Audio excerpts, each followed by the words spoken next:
기도합시다. 사랑의 하나님 아버지, 감사합니다. 오늘 방금 드렸던 찬양처럼 우리의 매일의 삶이 예수 그리스도로 말미암아 할렐루야 하나님을 높여드리는 복된 경배의 삶이 되기를 간절히 원합니다. 나를 위해 이 땅에 오신 성육신하신 하나님의 아들 예수 그리스도를 믿음으로 바라보는 시간이 될 수 있도록 도와주시고, 성령님의 지혜와 능력을 가지고 그리스도를 순종하며 그리스도를 증거하는 주님의 복된 자녀들로 이 시간 축복하여 주시옵소서. 예수 그리스도의 이름으로 간절히 기도드립니다. 아멘.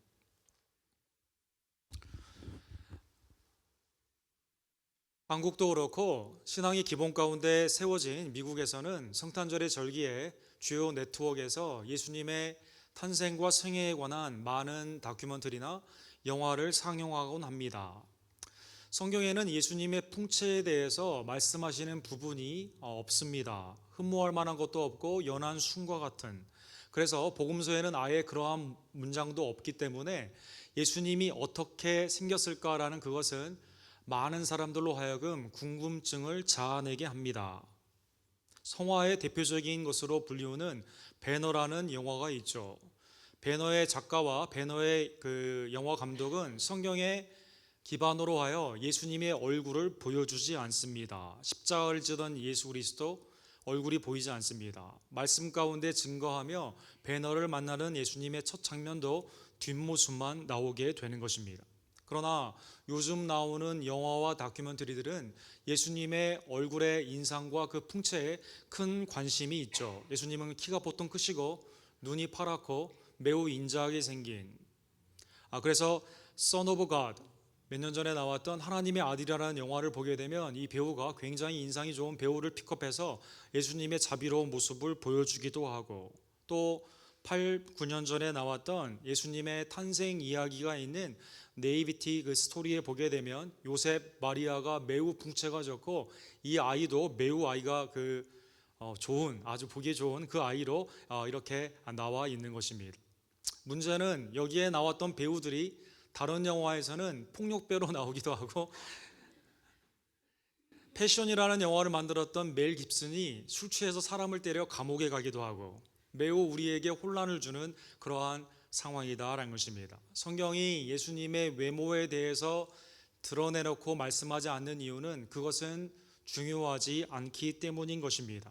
오히려 복음서에 보면 하나님이 우리에게 알려주고자 하는 그 내용으로만 성경이 되어 있는 것입니다. 마태복음은 아브라함의 그리고 다윗의 자손인 예수 그리스도를 나타내기 위해 요셉의 족보가 나와 있고, 선사 가브리엘의 수태 예고가 나와 있으며 이방인이었던 동방 박사들이 와서 예배를 하는 그 모습이 나와 있습니다. 마가복음에는 탄생과 유년기는 생략되어 있지만 공생애에 초점을 두었기 때문에 매우 빠르게 진행이 되고, 누가복음에서는 예수님의 앞에 나오는 이사야의 예언의 성취로 말미암아 세례 요한이 먼저 예수 그리스도보다 먼저 출생하고, 그리고 엘리자베스와 그 마리아가 태어나는 세례 요한과 예수 그리스도를 찬가로 부르는 그 모습이 나와 있고, 그리스도 탄생 이후에 목자들이 와서 천사의 그 소식을 듣고 예배를 하는 모습이 나와 있습니다. 서신서에는 예수님은 그저 여인에게서 나왔다라고 갈라디아에서 나오고, 고린도전서 부활장인 15장에서는 하늘에서 나셨다라고 나와 있는 것입니다. 오늘 본문이 있는 요한복음은 신학적인 측면에서 하나님의 영감으로 실제 예수님의 숨소리를 들었던, 사랑을 받았던 사도 요한이 성육신 인카네이션의 관점에서 하나님의 말씀을 우리에게 기록하여 주신 것입니다. 요한복음 1장 14절에 보면 말씀이 육신이 되어 우리 가운데 거하심에 우리가 그의 영광을 보니 아버지의 독생자의 영광이요 은혜와 진리가 충만하더라라고 선포하고 있는 것입니다. 말씀이 육신이 되었다. 인카네이션, 카네라는 라틴 단어가 중간에 들어있는데 그것은 육신이라는 뜻입니다. 하나님이 인간으로 오셨다라는 뜻이죠. 초대교회의 많은 교부들은 수많은 이단들이 이 하나님의 말씀을 부정하게 될 때 예수님은 참 하나님 풀리 가시며 예수님은 참 사람 풀리맨이며 그리고 한 분이시다라는 교리를 온전히 성경 가운데 정립하게 되고 많은 이단들과 싸워 이기게 된 것입니다. 예수님은 참 하나님, 참 사람, 그리고 한 분이 되시는 것이죠. 오늘 본문의 말씀을 통해서 사도 요한은 이것을 구체적으로 우리에게 설명하여 주시는 것입니다. 왜 예수님이 우리의 구원주가 되실까요? 왜 예수님이 이 땅에 오셨어야만 하셨을까요? 그리고 왜 예수님의 성육신의 사건은 우리의 신앙 가운데 가장 중요한 사건 중에 하나가 될까요?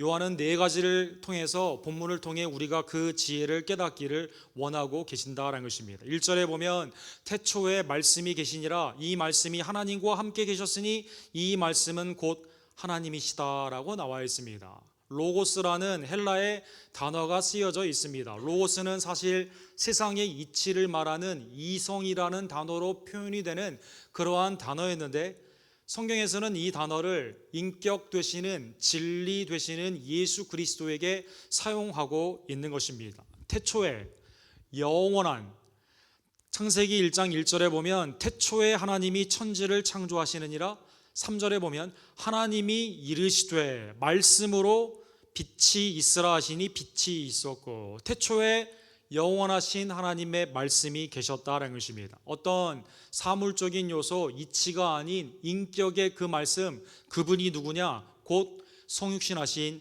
예수 그리스도이시다라는 것입니다. 영원하신 예수 그리스도. 많은 이단들은 예수님의 영원성을 부정하고 예수님은 다만 인간이었고 하나님의 택함을 받은 메시아였다는 것만 강조를 하는 이단들이 많이 있습니다. 초대교회 때부터 아리우스라는 사람이 이집트의 교부로 있으면서 예수님의 신성, 그 영원성을 부인하며 우리도 예수님처럼 될 수 있다라는 교리를 잘못 가르치게 되었을 때, 초대교부들이 아테네시우스라는 유명한 교부가 성경의 진리로 이 이단을 정죄하게 된 것입니다.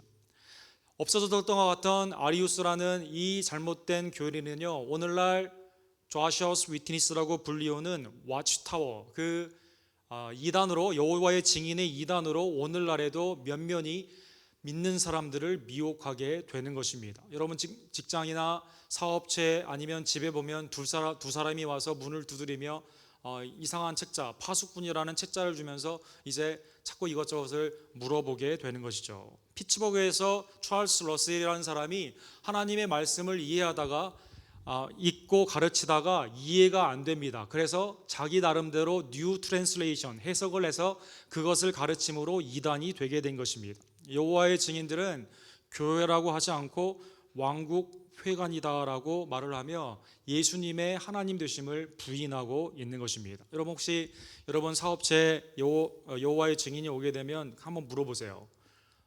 그러면 어느 교회로 교회가 어디에 있나요? 라고 물어보면 그분들이 그럽니다. 우리는 교회 안 다니고 왕국 회관에 다닙니다. 음식점인가요? 아니요. 왕국 회관. 성경에는 교회라고 되어 있는데 왜 왕국 회관이 이상하네요. 안 갈래요. 라고 말씀하시면 된다라는 것입니다. 두 번째, 사도 요한은 영원한 성부와 동등하신 말씀이다라고 오늘 성육신하신 예수 그리스도를 2절에 말씀하고 있습니다. 그가 태초에 하나님과 함께 계셨다라는 것입니다.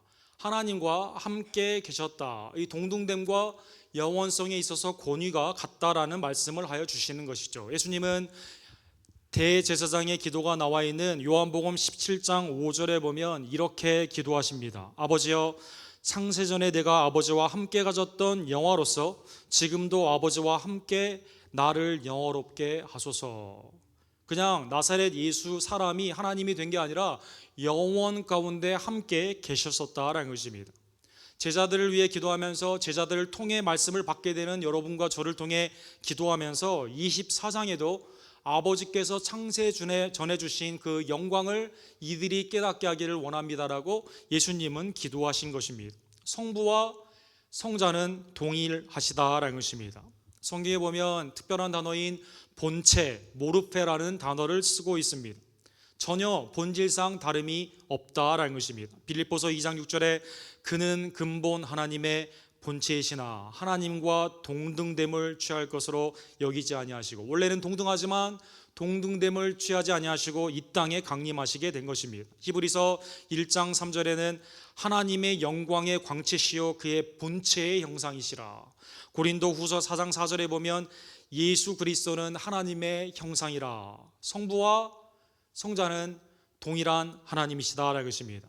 그래서 말씀이 육신이 되어 오신 그 역사적인 사건은 하나님이 인간이 되어 오신 그 사건이 되는 것입니다. 성자 예수 그리스도께서 이 땅에 여러분과 저를 위해 강림하신 매우 중요한 사건이 되는 것입니다. 세 번째로 이 말씀은 하나님과 동일할 뿐만 아니라 하나님과 함께 계셨을 뿐만 아니라 태초 때부터 역사하신 하나님이십니다. 그래서 오늘 본문의 3절에 보면 만물이 그로 말미암아 지은 바 되었으니 지은 것이 하나도 그가 없이는 된 것이 없느니라.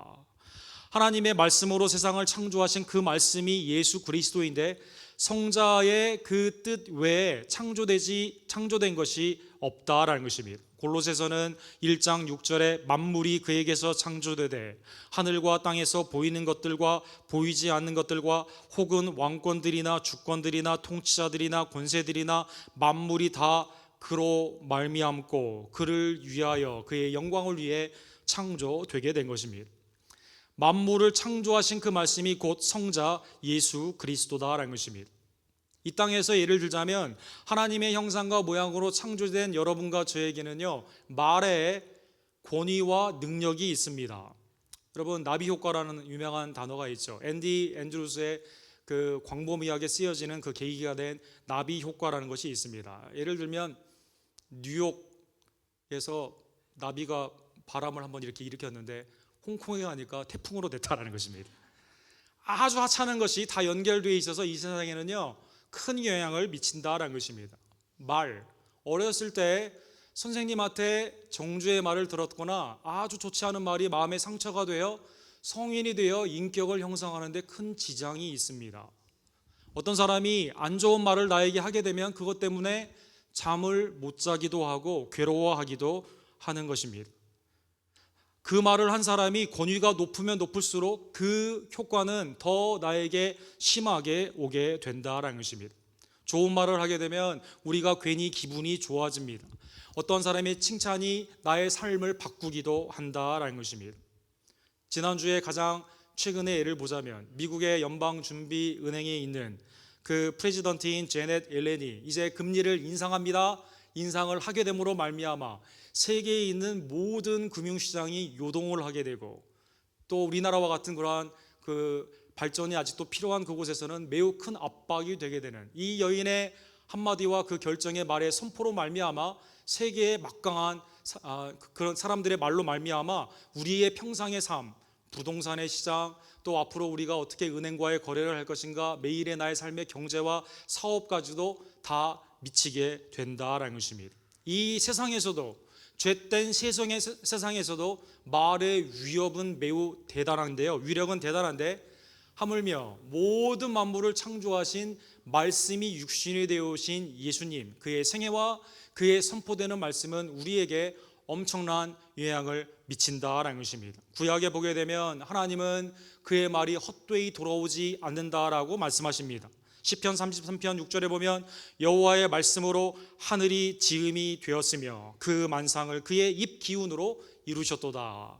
여기에 입 기운, 그 말씀, 성자 예수 그리스도와 성령으로 말미암아 만물이 창조함을 입게 된 것이죠. 이사야서 55장 11절에는 내 입에서 나가는 말도 이와 같이 헛되이 내게로 돌아오지 아니하고 나의 기뻐하는 뜻을 이루며 내가 보낸 일을 형통함이라. 하나님의 말씀은 무에서 유를 창조하듯 하나님의 은총 가운데 우리를 새롭게 하고 또 그 가운데 창조의 역사를 일으켜 주신다라는 것입니다. 네 번째로 사도 요한은 말씀이 육신이 되어 오신 그분은 영원한 하나님의 말씀, 하나님과 동등된 분이며 창조자일 뿐만 아니라요, 여러분과 저를 구원하는 생명과 빛의 근원이다라고 말씀하여 주십니다. 태양계에 있어서 태양은 태양 빛으로 말미암아 모든 생명을 창조케도 하시고 유식케도 하시며 결실을 맺게 하는 거죠. 마찬가지로 영원히 죽어있던 여러분과 저에게 빛이 비춤으로 말미암아 우리가 살아나게 된다는 것입니다. 그 빛이 누구냐? 생명의 빛이 누구냐? 예수 그리스도시다라는 것입니다. 4절 우리 다 같이 읽도록 그 안에 생명이 있었으니 이 생명은 사람들의 빛이라 빛이 어두움에 비치되 어두움이 깨닫지 못하더라. 하나님이 말씀으로 생명을 창조하시죠. 특별히 인간을 창조하시는 그 사건이 창세기 1장 26절과 27절에 있습니다. 여기에 주어를 자세히 보시기 바랍니다. 하나님이 이르시되 우리의 형상을 따라 우리의 모양으로 우리가 사람을 만들고, 우리라는 단어를 복수로 쓰고 있는 것입니다. 성부, 성자, 성령의 그 삼위일체의 역사가 인간을 하나님의 형상과 모양으로 남자와 여자를 창조하는 그때부터 일어나게 되었다라는 것입니다. 하나님의 형상대로 사람을 창조하시되 남자와 여자를 창조하셨다라는 것입니다. 그 생명의 근원이 누구냐? 그분이 바로 예수 그리스도시다라는 것입니다. 생명이 빛으로 왔기 때문에 어두움은 그 빛을 찾음으로 말미암아, 비춰짐으로 말미암아 구원을 받게 된다라는 것입니다. 성경에서 하나님의 창조는 있는 그것을 기반으로 하여 그 위에 무엇을 변형시킨 것이 아닙니다. 무에서 유를 창조한 것입니다. 구원도 우리가 시들어 있고 우리의 영혼이 시들어 있는, 죽지 않은 상태에서 우리를 건강하게 한 것이 아니라 죽어 있는 죄와 허물로 죽은 우리들을 하나님이 살려 주신 것입니다. 예수 그리스도께서 죽은 지 나흘이나 되었던 나사로를 어떻게 살립니까? 나사로야 나오라라고 말을 하며 말씀으로 생명을 주어 살리게 하신 것입니다.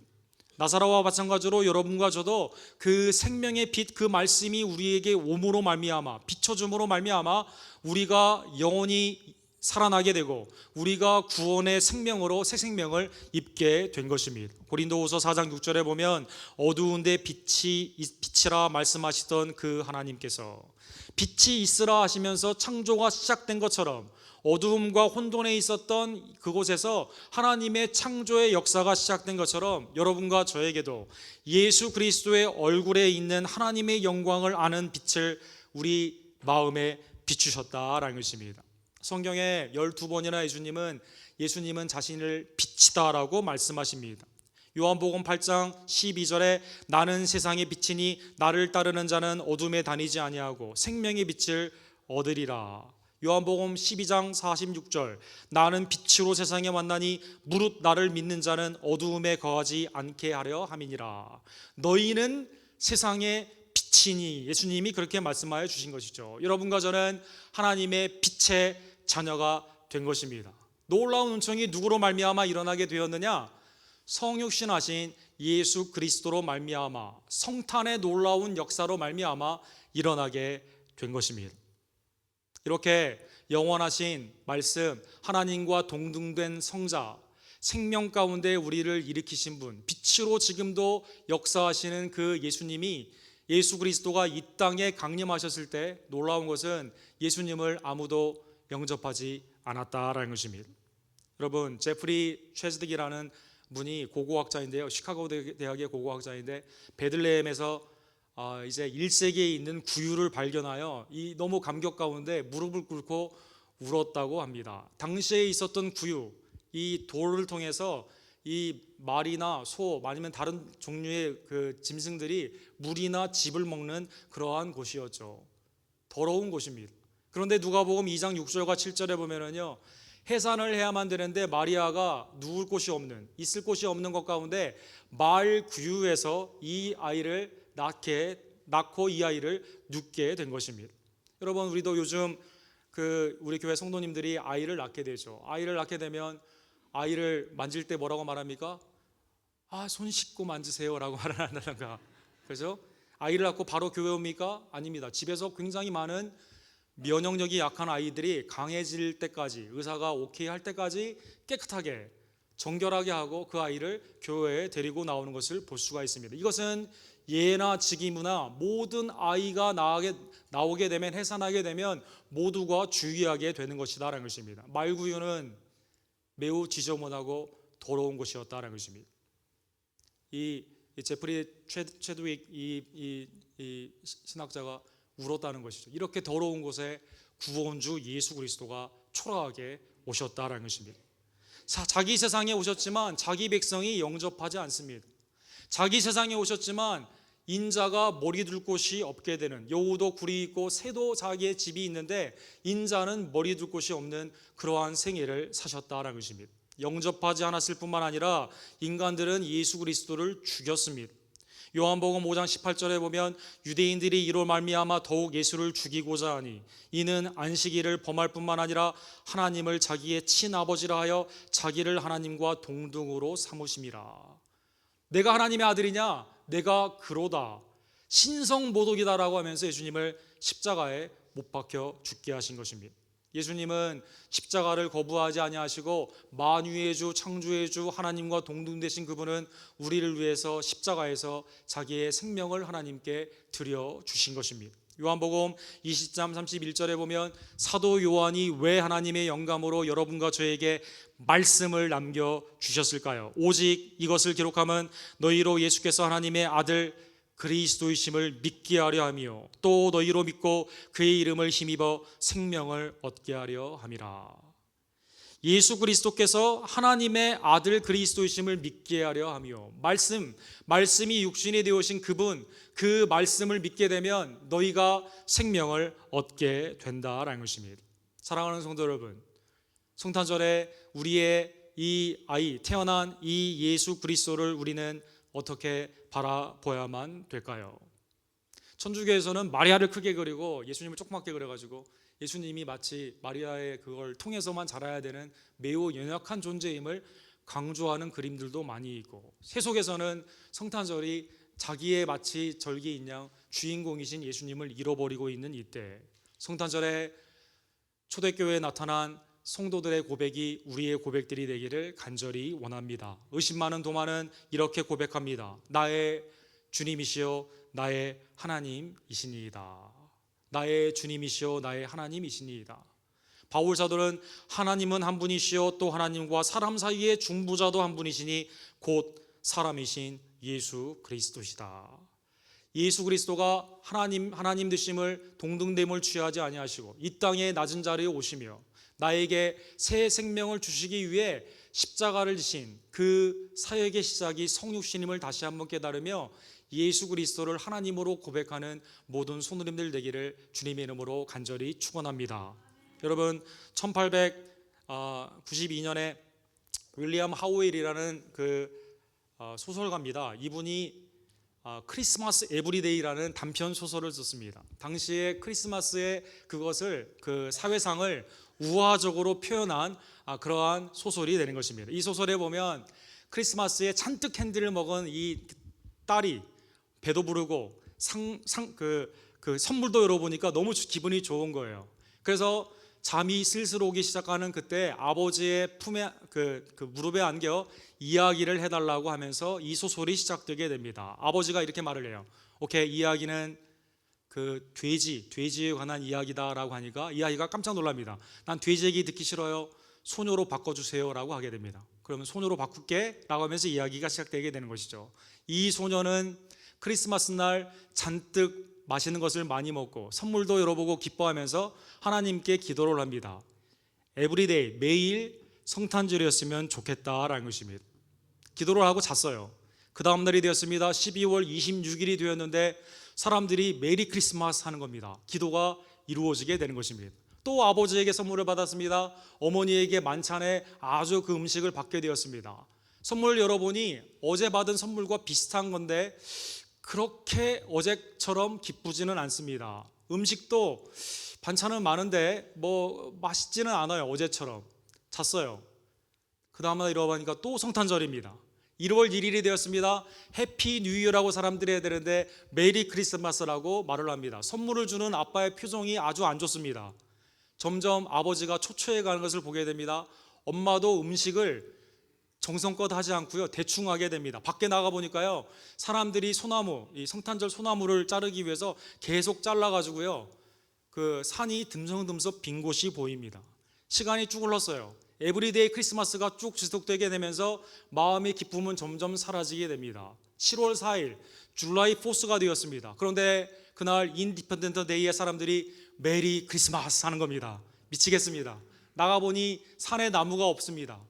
슈퍼마켓에 가보니 축제의 음식들, 절기의 음식들이 너무 많이 비싸가지고 사람들이 불평합니다. 그리고 서로 이렇게 말합니다. 누가 크리스마스를 만들었단 말인가? 라고 사람들이 화를 내게 되는 거죠. 집에 와보니 아버지가 이렇게 말합니다. 내가 더 이상 너에게 크리스마스 선물할 돈이 없다라고 말을 하게 됩니다. 음식도 형편이 없습니다. 마음이 기쁘지 않습니다. 추수감사절이 되었습니다. 추수감사절, 해피 땡스김이라고 해야 되는데 메리 크리스마스라고 또 하게 되는 것입니다. 이 아이가 악몽을 꾸면서 하나님 크리스마스 1년에 한 번만 있게 해주십시오라고 기도를 하면서 악몽 가운데 깨게 됩니다. 이게 소설의 끝입니다. 이야기의 처음 시작, 이것은 돼지에 관한 이야기다라고 말을 했습니다. 즉 예수 그리스도를 놓친 탐욕 가운데 있는 세상의 절기에는 아무런 우리에게 기쁨을 주지 못한다라는 것입니다. 잠깐의 기쁨은 있을지 모르겠지만 지속적인 하나님 안에서의 성육신의 은혜를 깨닫지 못하기 때문에 기쁘지 않다라는 것입니다. 그러나 예수 그리스도를 믿는 여러분과 저에게는 에브리데이 크리스마스인 것입니다. 성도에게는 매일이 성탄절이다. C.S. 루이스는 그렇게 말한 것입니다. For Christians, every day is Christmas. 왜 그럴까요?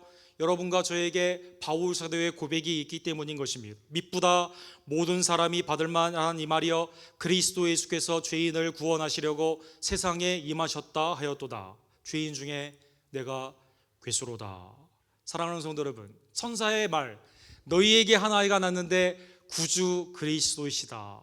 Unto us, for us, Son is given. 그래서 forgiven이라는 죄사함의 이 놀라운 은총이 성육신으로 말미암아 시작되기 때문에 여러분과 저에게는 everyday, 매일이 예수 그리스도 중심의 성탄절의 기쁨이 넘치는 날이 된다는 것입니다. 오늘 이 아침에 성탄절이 우리에게 다시 한번 성경의 말씀으로, 말씀이 육신이 되어 오신 하나님의 본질적인 그 구원의 역사를 바라보며 기쁨으로 우리에게 충만케 되기를 주님의 이름으로 간절히 축원합니다. 사랑하는 하나님 아버지, 감사합니다. 죄인 중에 괴수인 나를 구원하기 위해 성자 예수 그리스도께서 이 땅에 강림하심에 진심으로 감사를 드립니다.